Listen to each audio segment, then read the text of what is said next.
Hello, I'm Dee. Thank you everyone for showing up today. We're so excited to be able to have this conversation with Lilly Contino. Like way too excited.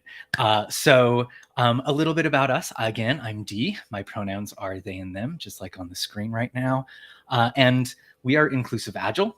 We are a business consulting firm that is looking to support transformations within organizations or teams to create additional psychological safety through best practices in project management and DEI. Because if you were, because inclusion isn't just an HR problem, it's a whole organization solution to the problems that you're running into. So reach out to us at inclusiveagile.io or contact@inclusiveagile.io. And we're so excited to work with you. In the meantime, today we have Lilly. She'll be giving us her Trans 101 presentation, which I'm super excited about. I'm going to be pretending to be I'll be the audience and I'll be asking questions. Any questions that come through, I will do my best to interrupt as we go. So please throw your questions right on in. We want this to feel organic if it possibly can. And then, yeah, we'll have a ton of other stuff. We'll leave time for questions at the end if you'd rather have that be the space where your question comes forward. Totally up to you, but we're really excited. And now, Lilly, why don't I hand it over to you and we'll get this party started. Let's get this party started. I'm ready. Let's dig into it. Hi, everyone. Hi, Keisha and Carissa in the chat. What's up? My name is Lilly. My pronouns are she, her. I think probably everything. Okay, there's the presentation. We're all set to go. Today, I'm going to be talking about what it means to be transgender. Transgender issues, things, conversation. It's all very much at the forefront of kind of everything right now. We're on the news all the time for one reason or another. Sometimes good, sometimes not so good. But it's a very prescient issue. And a lot of times I meet people who say, yeah, I'm a trans ally. I'm an ally. I love trans people. Great, great, great. Support. And then I ask like, what's a trans person? They're like, well, pronouns and bathrooms and stuff, right? Like that's kind of the people who want to be allies but don't have the vocabulary or maybe have never met a trans person, right? This session that I do here, it's very I try and keep it casual, right? Like I'm a real trans person. I'm going to tell you, assuming no prior knowledge, what it means to be trans, right? Because the education, knowing these things is most of the battle, right? If you know what it means to be trans, you're going to be like 10 or more times likely or 10 or more times more able to support trans people in your life. So let's hit the next slide, please. This is my next slide gesture. Hi, Laura. Hi, Brett. Hi, Amir. So yeah, quick content warning here. There is some stuff in here that I'm going to be talking about. Okay. Now, by and large, the content warning is going to be for one slide in particular. I will note when that slide is coming up or when that slide is happening. Everything else is pretty much easy to swallow, but there's one slide in particular, but I just want to put that out there so that you know what's coming. Let's keep it moving. Again,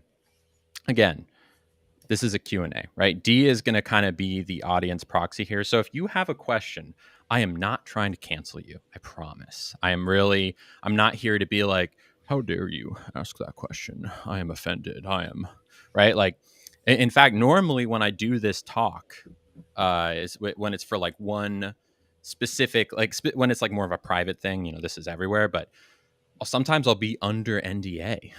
Like I'll ask the company like, hey, put me under your NDA. So if someone asks a question, they know that I'm not going to tweet out like, oh my God, did you hear this one person said this thing? Like, no, we're here to learn. And let's hit the next slide. So, who am I? Who am I? Oh, one back. My name is Lilly. Like I said, I'm a transgender woman. We'll get into that in a minute. I am a content creator by trade. I used to be in the tech world, so it's kind of fun to dip back in a little bit into the tech world with Inclusive Agile. They're great, by the way. I have about 200,000 followers between TikTok and Instagram. Those are my two main platforms. I stream almost every single day on TikTok and make safe spaces for queer people and queer allies and people who are exploring, people are in the early stages of their journey, the late stages in their journey, whatever it may be. And oh yeah. Also, I've been trying to remember to mention this. You might know me as the person who was harassed at the Cheesecake Factory. That's one other thing you might know me from. I went viral a couple months ago. If you saw that video, I was at a Cheesecake Factory. We can talk about it later if you have questions. But basically, I was already streaming, and a woman decided to make it her problem that I was in the Cheesecake Factory. But that's one of the reasons that I am really pursuing the full time thing, because that kind of stuff is happening all the time. So I'm a full time content creator. That's one of the reasons.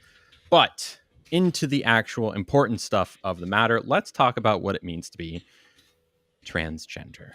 Next slide, please.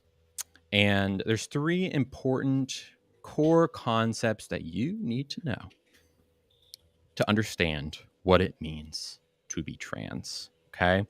They're pretty simple. You probably recognize all three of these words. We'll start with biological sex. Okay. Biological sex is a very simple concept. It is the body parts that you are born with. So, penis versus vagina, breasts versus lack of breasts, ovaries versus testicles. Now, there's also intersex. That's very much a thing, but that's not really something I'm qualified to talk about as much. But I just want to recognize that intersex people exist. But typically, biological sex happens in two different ways, right? You have a penis and no breasts and testicles, or you have a vagina, breasts, and ovaries, right? Usually. So that's biological sex. What about sexual orientation? Skip over gender for a second. Sexual orientation.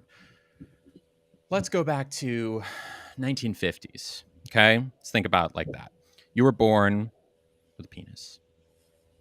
That automatically means that you are supposed to be attracted to who? Women, right? People of the opposite sex. Now, in the 1950s, if you were attracted to someone of the same sex, you were considered mentally ill, right? That something was wrong with you. In modern day, in 2023, we understand that biological sex has nothing to do with sexual orientation. In fact, you can be born with any parts you want and be attracted to any number of different people, right? You can be straight, you can be gay, you can be bi, you can be pan, you can be asexual. There's all different things. Sex and sexual orientation, not related. Now, what about gender? Gender is a little bit more of an amorphous concept. It's a little bit more hard to define. It's a thing that we hear about. Just don't, what does it even mean, gender? Gender is a set of rules. Okay? It's a set of rules that govern how you exist in the world, right? How you act, how you talk, how you move through space, what you do with your life. Gender is a set of rules that influence those things. When we're born, for some reason, we've decided that we are going to assign you a very specific set of rules based on your biological sex. Okay, so that means if you are born with a penis, like I was, have still, you will wear suits. You will act with dominance and aggression. You will be big and strong. You will be the CEO. You will be the leader. You will be the alpha. All these different expectations or gender roles that were assigned based on our body parts. Likewise, if you're born with a vagina, you are assigned the role of woman, which is You're going to wear skirts and blouses and maybe be more submissive and be a homemaker and talk more sing-songy and less direct. It's a Mm. whole set of rules that you're expected to adhere to based on one arbitrary thing, which is the body part you have when you come out of the womb. Okay. Now, a lot of people, if you're listening to this talk, chances are that you might be cool with that. You're assigned gender. Yeah, I was assigned the gender of man. That's fine. Yeah, no, that's who I am. That's who I am. That meshes up, right? They got it right. That means you're cisgender. You're on the same side of the gender that you were assigned. But what if a couple years go by, and you're like, you know what? I really don't like these rules that people gave to me. I don't like this assigned gender. That's not who I am. I am actually the other set of rules. That I identify with more. Or maybe I'm a little bit of both. Or maybe I'm neither. D, did you have a question? I do have a question. Tell me what cis means. Yeah, cis. Cis is a big one these days. Cis, a lot of people in my chat will hop in. A lot of comment I get is don't call me cisgender. Don't call me a cisgender woman. I'm just a woman, right? Cis is a Latin prefix.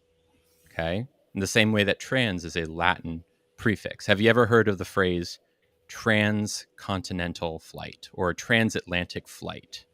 That means you're taking a flight that is going from one side of the world across the Atlantic to the other side. Trans means from one side to the other. Okay. Cis is the opposite. It means on the same side. You never hear about a cisatlantic flight because that means you'd be going nowhere, right? It just means that you're on the same side. So if you're cisgender, that means that the gender you were assigned at birth is the one that you stick with. It's on the same side of the gender you were assigned. Trans, on the other hand, means the gender you were assigned, you go to the other one or to another one. Does that make sense? T, we good? Yes, thank Yes. you. Okay. Anyways, keep going. Gender. Picking myself. Where were we in the gender roles? Yes. Okay. So, what is a transgender person? A transgender person is someone who experiences negative emotions when they're assigned at birth gender. For me, this is I was given the gender, assigned the gender of man, versus the gender they actually are, which for me is female, don't match up. There's a disconnect, right? And that means you're going to experience what's called gender dysphoria. Okay, that's the disconnect. Let's go to the next slide. All right, gender dysphoria. So, gender dysphoria is like a rock in your shoe, right? If we think of the rules, the gender we're given at birth, like a pair of shoes. If you are a cisgender person, that means the pair of shoes you were given fits. Oh, by the way, for some reason, they're in the gender dysphoria box. I guess it's not loading in this PDF. There's a very sad, frowny face, so you can just imagine that being there. Say you're given a pair of shoes, right? And if those shoes fit well, you're cisgender, right? You never think about your shoes; they just have always fit, right? But if you're trans, you're given a misfitting pair of shoes, or maybe you could even think of it like a shoe with a rock in it, right? There's always this discomfort where you don't quite fit into the box that you were put into the pair of shoes that you were given, right? Now, that's an analogy, but really what that means in real life is that you're feeling depression and anxiety because the rules you're expected to follow are not the ones that you want to follow. The gender roles that you were assigned are not the ones that fit with who you are truly. The only way to fight gender dysphoria is to seek gender euphoria. And the way to do that is to transition. All right. So let's talk about cis versus trans. I kind of already defined that. So, D, I'm going to give you a trivia question here. Am I cis or trans? You are trans. That is correct. Now, if I'm trans, am I a transgender woman or a transgender man? You're a transgender woman. Correct. Because I transitioned from one gender to the other, trans, and I'm a woman. Now, let's I see a really Ooh, interesting question. Let me finish this thought and then we'll get to it. Um, what would someone be called if I'm a transgender woman? What would someone be called if they were born with a vagina but their gender is male? What would they be called? trans male. Transgender man, right? And what Transgender if man. someone, yep, you got it. And what if someone was born, say, with a penis, but is neither male nor female? That might land in my particularly lovely space of being Hmm. non-binary. Oh, yes. So non binary people are also trans. Trans is an umbrella term. Non binary people fit within that umbrella. Um, a non binary person might feel neither male nor female, or maybe a little bit of both, maybe something else entirely. But I'm going to pause really quick and read this question. Is that if that's okay? This comes from a place of believing, blah, blah. How do we reconcile the arbitrariness of gender as it relates to being trans? If a person is transitioning from one gender to another in the binary, is that somehow reinforcing the gender binary as opposed to rejecting it? Got it. I understand this question. So This question. I want to be clear that even though gender roles can be very rigid and problematic in many ways, the gender binary is not a bad thing. I adhere strictly to it. I identify on the gender binary as a woman, right? I do not reject the gender binary. I think sometimes the reflex might be, ooh, binary bad, right? Gender roles are rigid. The binary is bad. Let's reject it entirely, right? And that's something that a non binary person might want to do. And that's great for them. But me, I feel comfortable and well, I am a woman, right? And the gender binary for me is like, yes, give me all the feminine things. Like, I love the dresses, I love the makeup. Um, so, in terms of being an ally, understanding that the gender binary for some is a good thing. Some people want to be super feminine or super masculine, and some people just don't. I hope that helps. Would you mind if Hey, I Tom, added something onto that, Lily? go for it. Thank you. Uh, I think it does depend on the experience, right? I love that you talked about how you bring, for you, that binary is very valuable, right? Because your identity is built with that binary, right? Mm-hmm. Um, but for me, when I broke free of the binary, that's when I felt the most myself, right? Mm-hmm. Um, but I also recognize that my my rejection of the gender binary for my identity doesn't mean it has to be rejected for anyone else. This is Yep. just the experience and the shoes I prefer to wear compared to the shoes, or not the shoes I prefer to wear, but the shoes I wear that don't have rocks in them, right? That aren't uncomfortable, that allow me to run and jump and climb trees and put on makeup while I'm up there. Yep. So Well thank you. said. That was a Well great said. question.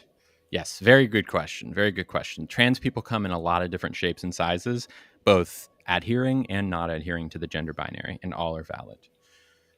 So we kind of left it at non-binary people. D, of course, is a non-binary person. You can be masculine but not entirely male. You can be feminine but not entirely female. You can be androgynous entirely. You can be a third gender. You can be a little bit of both. The non-binary world is vast, right? Non-binary is almost does a disservice to it by even categorizing it in correspondence to the binary, but we don't need to get into that. The point is that non-binary people are trans people and very valid. So, what does it look like to transition, right? So, if we're looking for gender euphoria, regardless of what flavor of trans person we are, non binary, trans man, trans woman, how do we chase that gender euphoria? How are we living our truths? Let's go to the next slide. I'm glad to be helpful, Chantel. Chantel? Mhm. There's two different buckets of what it means to transition, right? So when you meet a transgender person, there's two different ways that you can transition, generally speaking. Now, before I talk about these, I want to be clear that neither a trans person is not trans because they transition. You are inherently trans person if you say so, right? The moment I realized I was trans before I started transitioning, boom, I'm a trans person, right? I always have been. Some people uh, think, and incorrectly so, that in order to truly be a trans person, you need to have quote unquote the surgery, right? Or you need to have selected a new name, or you need to have had this many years on hormones, right? None of those things are true. You are a trans person simply by existing as a trans person. Okay, I have a Uh, question, Lily. I'm going to yep. interrupt you. Mm-hmm. Okay, so Sydney Levitt here says, I identify as gender fluid. Does that generally fall under non binary? I was under the impression that gender fluid and non binary were two separate genderqueer identities. It's a good question, Sydney. Now, look, am I the end all be all source of truth? Absolutely not. Yes. However, Oh, yes, I am the end all be yes. all. Here's what I will say. In my like schema in my head, this is how it looks. Transgender is a big umbrella. Well, actually, really, queer is the biggest umbrella, right? Queer is non-cisgender, non-heterosexual, etc. Under queer, you have transgender, which means that you are not cisgender, right? It means that the gender you were assigned at birth, Sydney, and I won't make assumptions on what that is, but the gender you were assigned at birth is not the one you identify with. It sounds like you're gender fluid, and therefore you are not cisgender. Okay. Moving a little bit more specifically, you have trans people who fit the binary, like myself. I am a transgender woman. I adhere to the binary on the side of woman, or a trans man who would adhere to the binary on male, versus the people who do not adhere to the binary, right? So, in my opinion, and I say this as a non gender fluid person, it sounds like if you are gender fluid, you are not adhering to the binary, because binary is either male or female, right? It's a very limited selection. It's two things. Gender fluid is not that. So that would categorize it as non binary. And again, my opinion is that under the non binary umbrella is where gender queer would generally exist, right? Because I guess technically I could be gender queer. Maybe it's more broad, but I don't know. I think if you're not a trans person who is trans man or trans woman, that means you're non binary. But who am I to say? Can I add on to this one too, as a Yeah.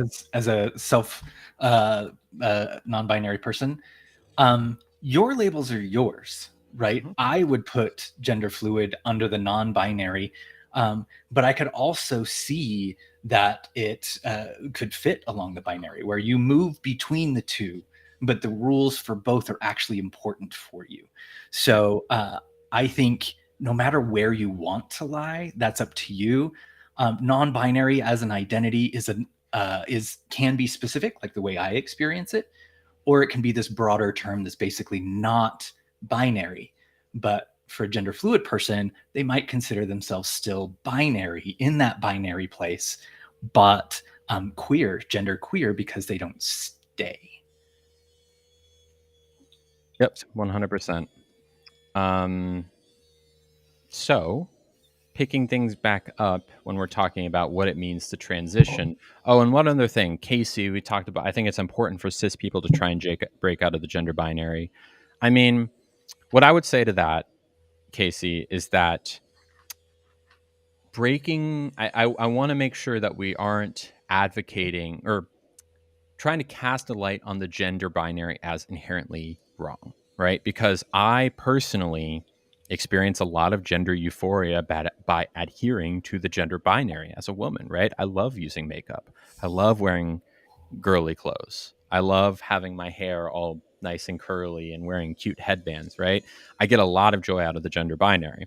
And I would imagine that so do a lot of cis people, right? So if you don't want to break out of the gender binary, you shouldn't, right? If you are happy where you are, stay where you are. Now, if you're someone who feels, yeah, you know what, I identify as a woman, but there's certain things about the gender role of woman that I'm not huge on. Like, you know what?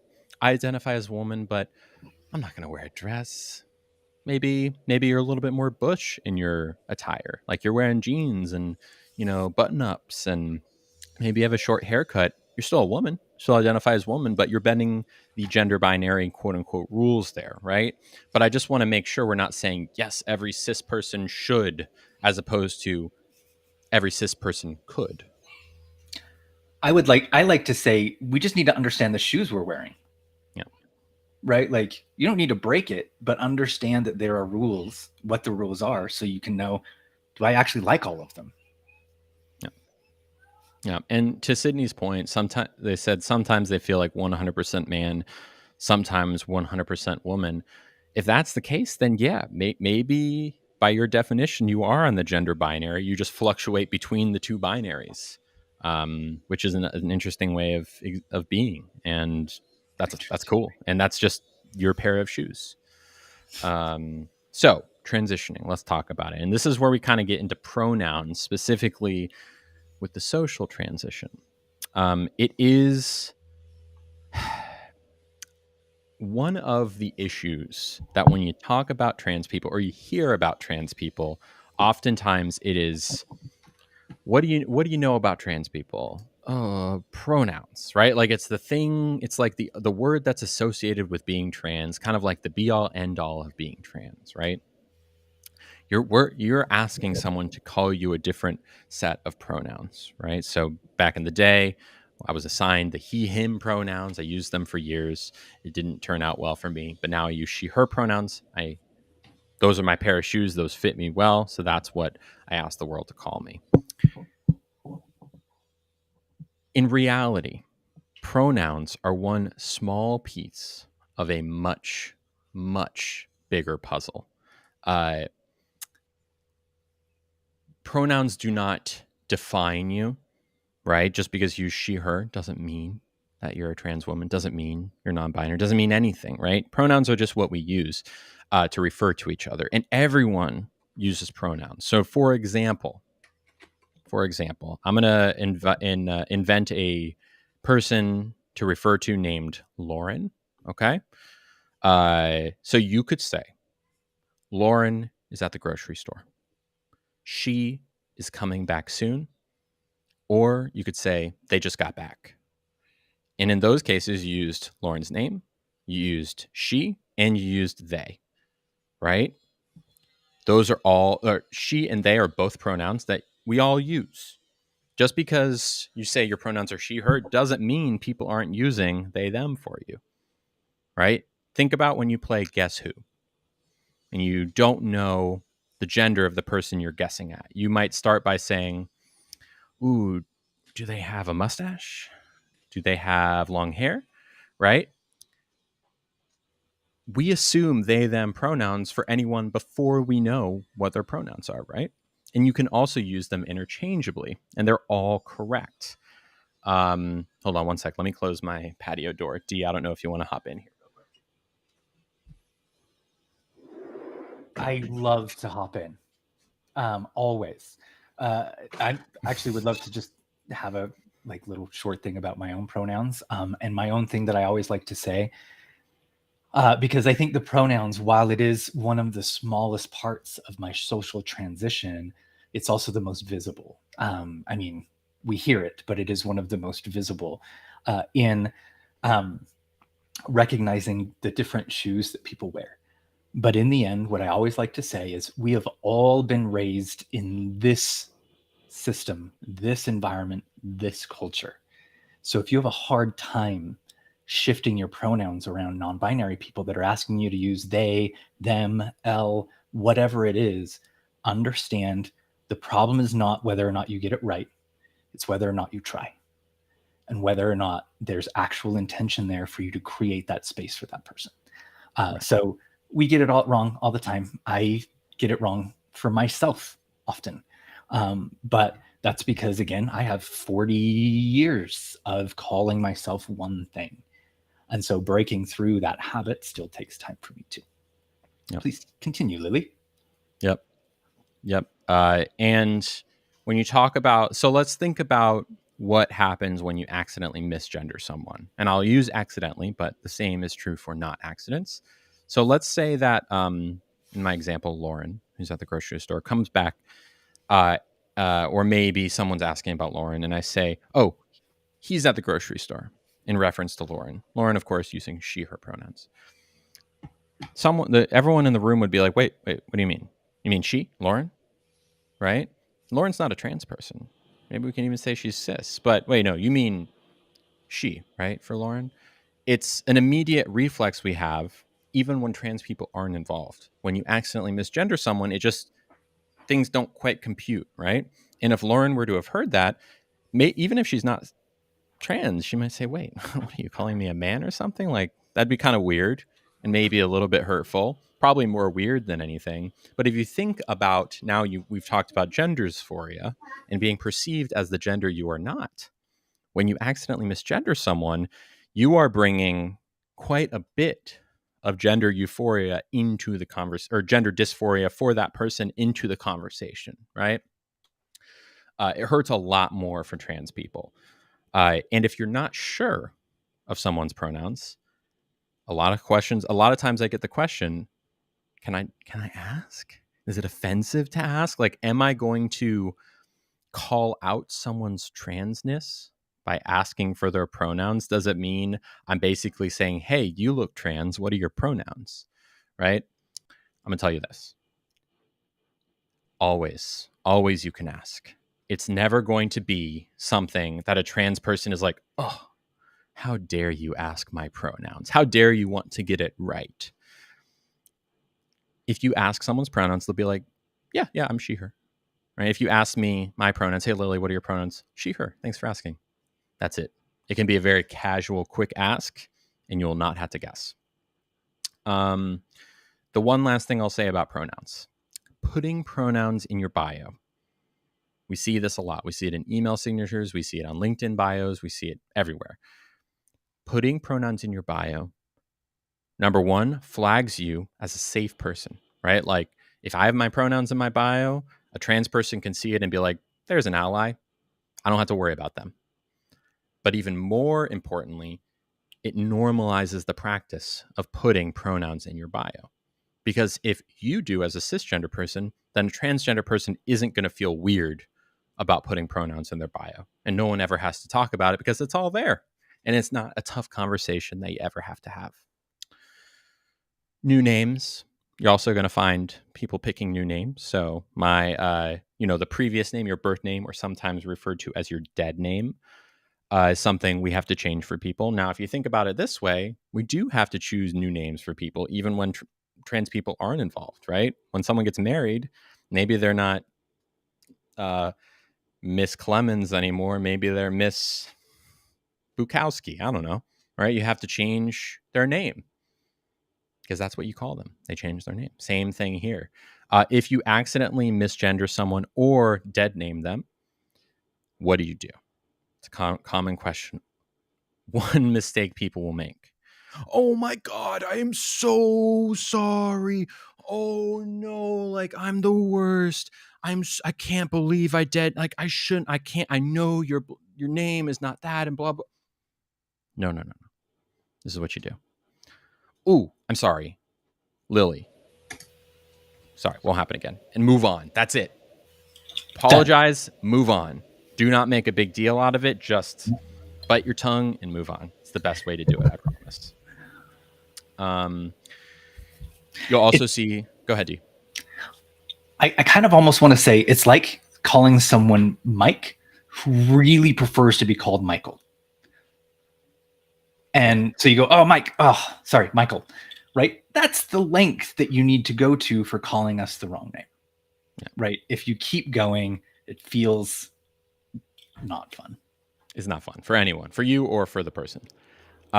You're also going to see people potentially wearing new clothes, maybe wearing makeup for the first time, or stopping wearing makeup, or wearing different makeup, different body language, all sorts of different things, different voices, a different voice, for example. Now, obviously, I have not voice trained because trans women have to voice train. I went through testosterone puberty. for better or for worse, mostly for worse. And my voice, testosterone dropped my voice. Uh, if I wanted to have a higher voice, doesn't matter how much estrogen I take, I need to train, right? There's like all sorts of resources out there. There's like YouTube videos, all sorts of stuff. I don't really want to train, but a lot of trans women do. Now, the interesting overlap between social and medical transitioning when it comes to trans men is that because trans men, transgender men, people who were assigned female at birth, uh, did not go through testosterone puberty, right? Their voices are going to start at a high place. When they take testosterone, it's going to lower their voice. So for trans women, training your voice is more of a social thing, whereas for trans men, it's more of a medical transition. You could argue that maybe voice training is more medical, but whatever. So let's talk about medical. There's two kind of big buckets within the medical bucket.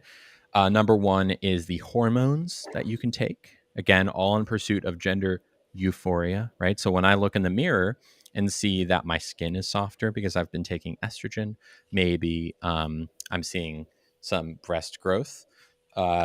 There's all sorts of different things. Maybe you even might get a little bit shorter over a couple of years. There's all sorts of different things that estrogen is going to do to you. For trans men, you might find them taking testosterone, so voice is going to get deeper. They might get hairier. Their skin's not going to be quite as soft, and that feels good for trans men because it affirms their gender identity as a man. Non-binary people may or may not take hormones, right? If you're a trans feminine person, right? Maybe you don't like the gender label of woman, but you're still more feminine. You still might be on estrogen, right? Same goes for a trans masculine person who is more masculine in their gender, but not necessarily man. They might still be on testosterone, or maybe both, or maybe neither. So that's what happens when you're on hormones. But what about surgery? Surgery is a very sensitive issue.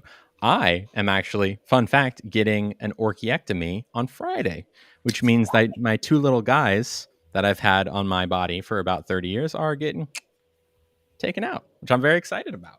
That is exciting. Congratulations. Thank you. Thank you. But there's a lot of different ways you can do, quote unquote, the surgery. Right now, when you talk about the surgery, typically, and it's not a really great way to refer to it, but you're probably referring to a vaginoplasty, which is making a vagina where there wasn't one before. There are different ways you can do it. It is a very invasive procedure. But again, all in pursuit of gender euphoria. Thank you, Carissa. Thank you, Casey. The same goes for a phalloplasty, which is what a trans man might do, which is making a penis where there wasn't one before. The interesting thing about phalloplasty versus vaginoplasty, vaginoplasties are far simpler, even though it's by no means a simple procedure. It's like 6 hours long, it takes like a year to recover. There's a lot of risks. Things can go wrong, but things can also be very right.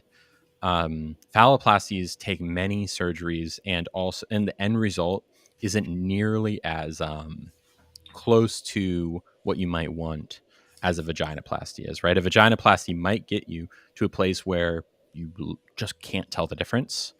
Phalloplasty, not so much, right? So that is what it means to be trans. Oh, I guess I should also mention top surgery. So you can get breast augmentation. You can get removal of breasts, or do nothing, right? Like estrogen for me has given me some significant stuff up there. So I'm pretty happy, but it just depends on the person. So that is some of the basics of what it means to transition, what it means to be trans. Let's get into the next slide. So this is the trigger slide. If anyone is gonna feel like maybe you don't want to hear about this, I would say maybe 10 or so minutes if you want to just tune out and grab a snack really quick. But now we know what trans people are. Let's examine what's being said about trans people. It's not good, okay? It's bad. It's ugly. It's depressing. It is not true. And we're going to take it line by line so that when you're out there and you hear something like trans people are assaulting women in bathrooms, and you could just say, no, they're not. That's not really a good comeback.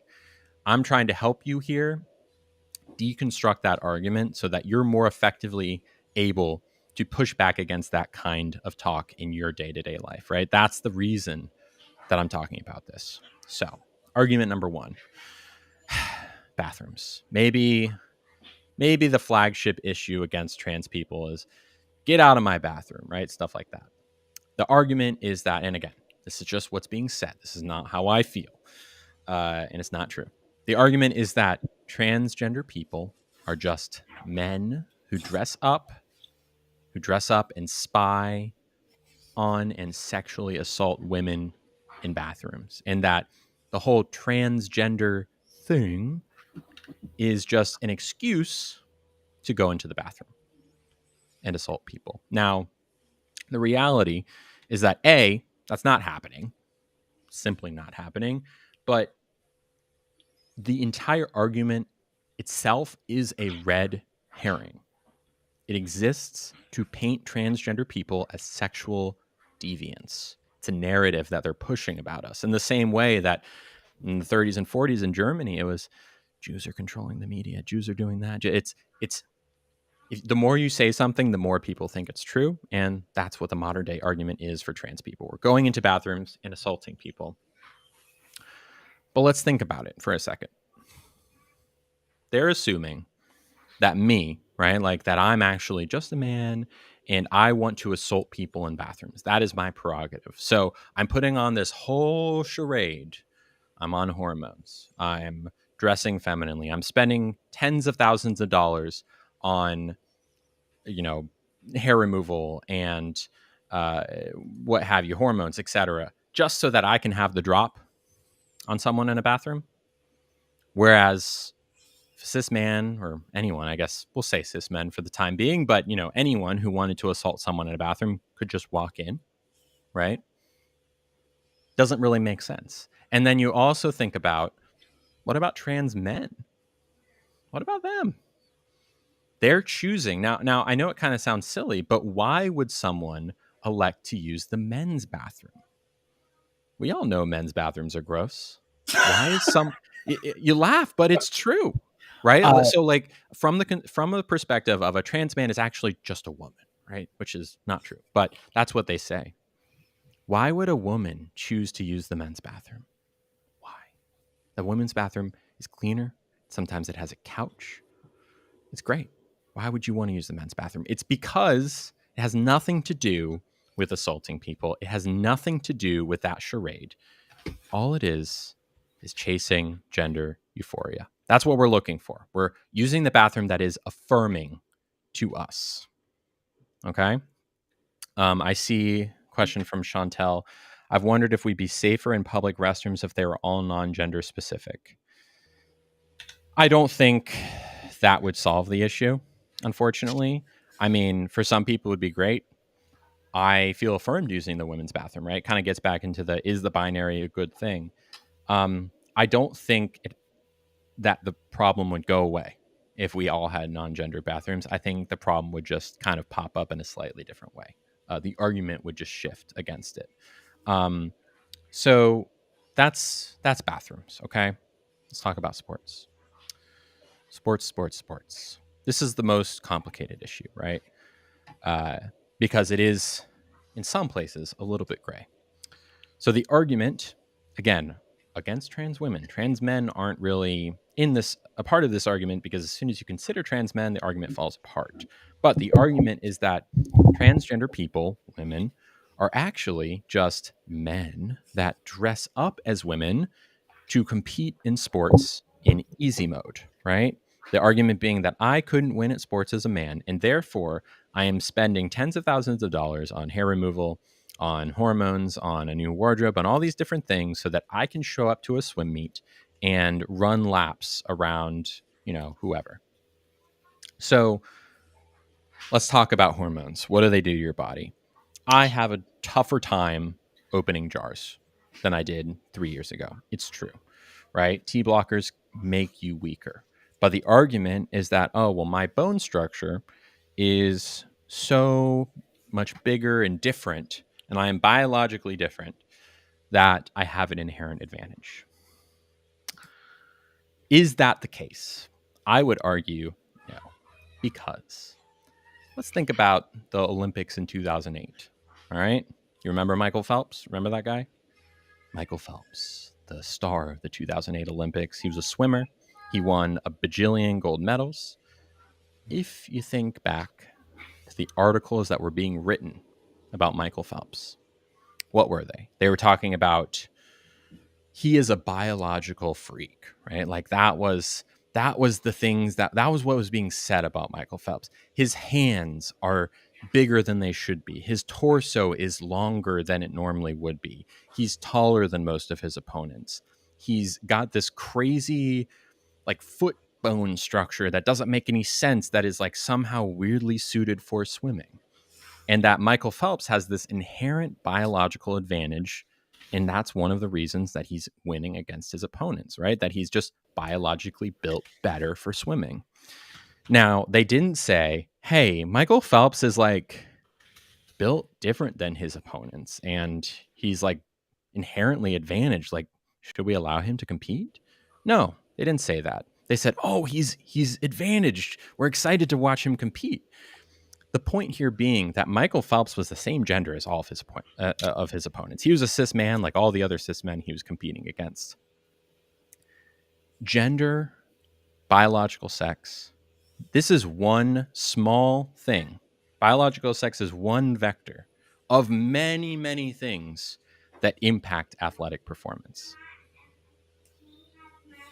It's a red herring that is painting transgender people as attention seekers. It is blowing up a very, very small issue. And there's all sorts of guidelines that make sure that there's an even playing field. When you consider trans men, though, that's where the argument really starts to fall apart, right? Trans men, why would someone who is biologically disadvantaged, or so the argument would have you think, compete against cisgender men? Like in weightlifting competitions, why would they do that? Why? They're disadvantaged. It's not for attention seeking. It's for gender affirmation. It's people trying to live their lives doing what they want to do. That's all it is. Let's talk about child abuse. This is the most upsetting of all three, in my opinion. The argument being that kids are too young to know that they're trans, and that giving them hormones, T blockers, etc., is going to destroy their normal body growth, right? That's kind of the phrase, their normal biological growth, the way it's quote unquote supposed to be. And that giving them hormones is child abuse, should be categorized as child abuse. It's not true, straight up. Let's think about a child in pain, okay? Kid scrapes his knee, 4 years old. 3 years old. Scrapes his knee. Mama, Dada, I hurt my knee. Ouch, pain. Put a Band-Aid on it. Mama, I'm sad. Someone pushed me on the playground, or so-and-so didn't want to be my friend anymore. 3 years old. Not unreasonable that a child who can speak can express physical and emotional pain.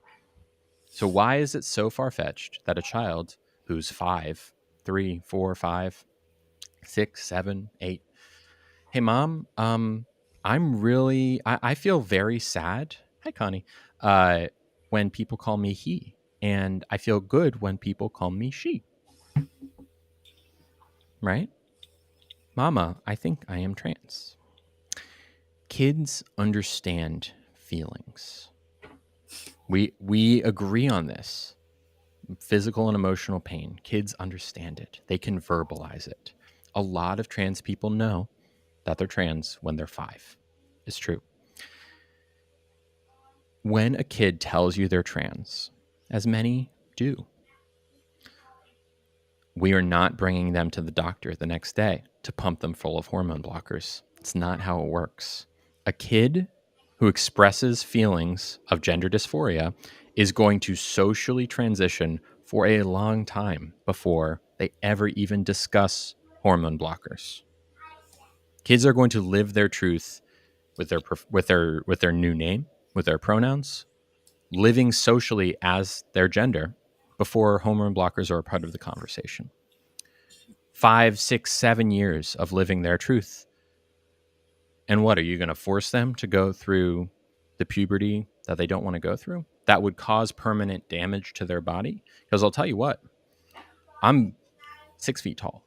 I went through testosterone puberty. I'm 6 feet tall. My body is naturally very hairy.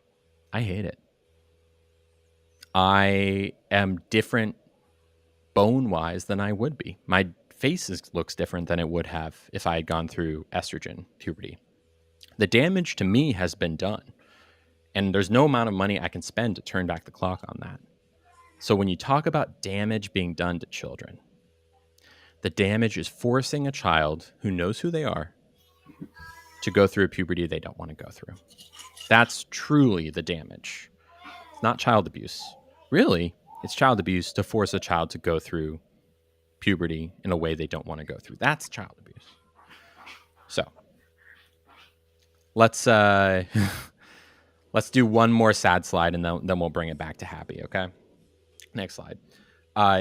These three arguments, among others: child abuse, trans people are abusing children, trans people are assaulting women in restrooms, trans people are trying to steal sports from us. This kind of rhetoric builds over time, paints us as attention seekers, as sexual deviants, as child abusers. It makes people comfortable saying stuff like this on the internet. To me, Connie Berry, who just said something in the chat, Connie is one of my mods in TikTok. Connie sees these comments every single day, as do I. Let me tell you something crazy. These comments on LinkedIn, they were made on LinkedIn with people putting their full name and employer next to the comment. These arguments are emboldening people to discriminate against trans people openly and without remorse. It's dangerous.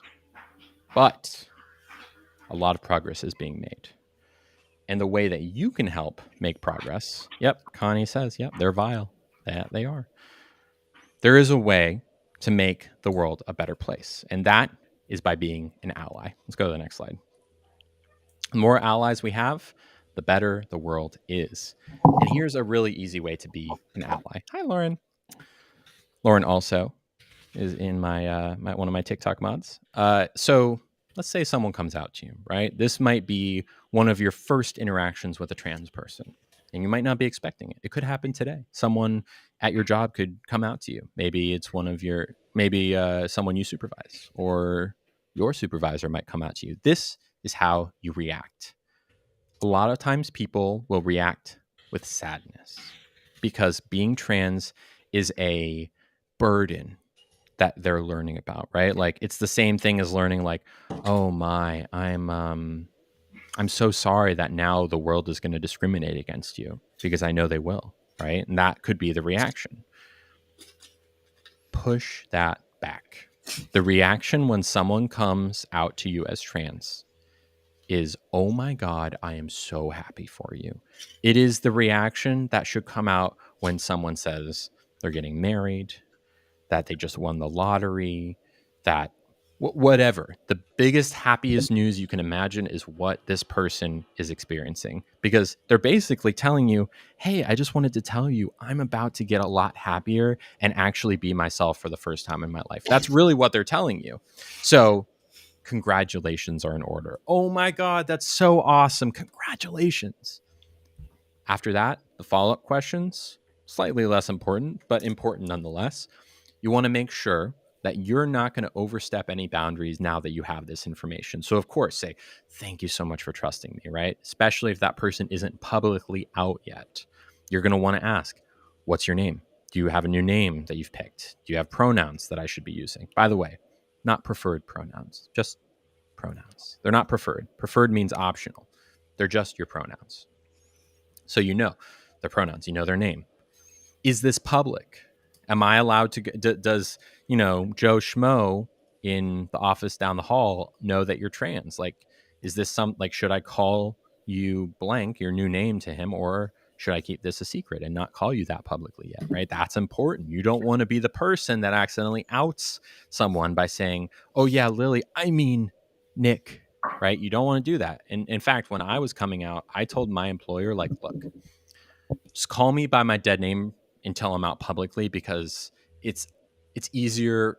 I'd rather you not slip up and call me Lily on like a call to someone else who doesn't know, right? Because that would be bad. Oh, hi, Amy Allison. Also asking for things like time off. How can I support you? Or is there anyone in the office maybe you're worried about, right? Because that is a valid concern. You don't know, especially if you're at a bigger company. Before we come out, trust me, we're thinking about the guy who has the black and white American flag down the hall. Are we going to be okay around that person? You know what I'm saying? So make sure to ask these questions. They're all very important. And with that time, with the remaining 4 minutes, I think we go to the next slide. What do we want?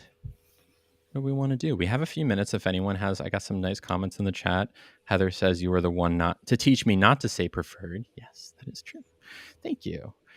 We have Amy Allison, who's awesome. I love Amy Allison. Some of my mods in the chat. Thank you. Yeah. Anyone has any questions, let me know. Jenny's an ally. Yeah. So anyways, that's me. Thank you. Yeah.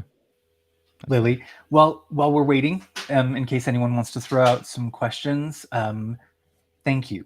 I am so thrilled and a little overwhelmed that I got to have this experience with you. So thank you for spending your time with us. Amy Allison says, I always like to use the word dude because I'm from California. I dude my daughters. How do you feel about that? You know, Amy, I don't feel great about dude. A lot of times my brother will dude me sometimes, but he'll stop himself because, you know, the thing. Oh, hi. Hi, Alex / Laura. Carissa, hello. Yeah. The thing about calling someone like those gender ambiguous terms like dude, sometimes even people will say man, but I call everyone man. Like, hey man, what's up? Like, it has nothing to do with how you feel about the word dude. It's how the other person feels about it, right? Like, oh, I can call someone dude. I mean it as a gender neutral term. Well, that's great, but they don't perceive it as a gender neutral term, right? I perceive dude as a kind of a masculine word. So I would ask, you know, if your kids are cool with it, great. Same thing with guys. Yeah. You know, one weird thing I've noticed is like when you're at a table with all men, you're going to get called, the group will be referred to as guys. If you're at a table with like half and half, it will be guys. If you're referred to, or if you're like one man and say 3 or 4 women, you're still going to be guys. It only turns to ladies when it's all women, right? Guys is like the dominant word, which is kind of, so yeah, I would say pick gender neutral language. Dude is not gender neutral. I have a tip on whether or not something actually is gender neutral. And this is based again on the way I feel about it. But if you can still use it as a differentiator in a group, can I have the guys over here? Then it's not gender neutral, right? It is still gendered. You're just asking people that aren't that gender to accept that they are not part of the group, but part of the group. Yeah. And if you have, and this is just a tip that this is a piece of wisdom that I learned way back in the day from someone at summer camp. Told me the phrase, if there's a doubt, there is no doubt, right? If you think that a word might not be gender neutral, just don't use it. If there's a doubt, there is no doubt. Just don't use it. Love you too, Amy. Thank you. Glad to hear it's been helpful, Sherry. Thank you, Jenna. Thank you, Laura. Hi, Bella. Yeah. I think that's everyone, and we have hit our time. So thank you again, Lily. This has been a really amazing conversation. Certainly, some of those slides were a little hard for me to watch, even. Yeah. But we know we have to be having these conversations, right? That's the point of like you said, the more people actually know trans people, the more likely they are to become allies. Yeah. And so we just get to be out there having these conversations. So thank you. Please go follow Lilly on LinkedIn, or on LinkedIn, in TikTok, We have her Instagram. TikTok up there. She's got an Instagram. We're so excited to just have been a part of this. Thank you, Lilly. Well, thank you for having me. It's been a blast, and everyone's been really nice. So yeah, thank you for coming, everyone. All right. Thanks, everybody. Have a great day. And if you feel like you could use some more inclusion in your team, as well as better processes to understand how to get where you want to go, please reach out to us. We are Inclusive Agile. We are a consulting firm looking to help these teams create psychologically safe spaces. We're also a nonprofit. And so if you feel like your team is actually doing really, really well, but you know how important this is, we do take donations so that we can give other nonprofits or smaller organizations our support.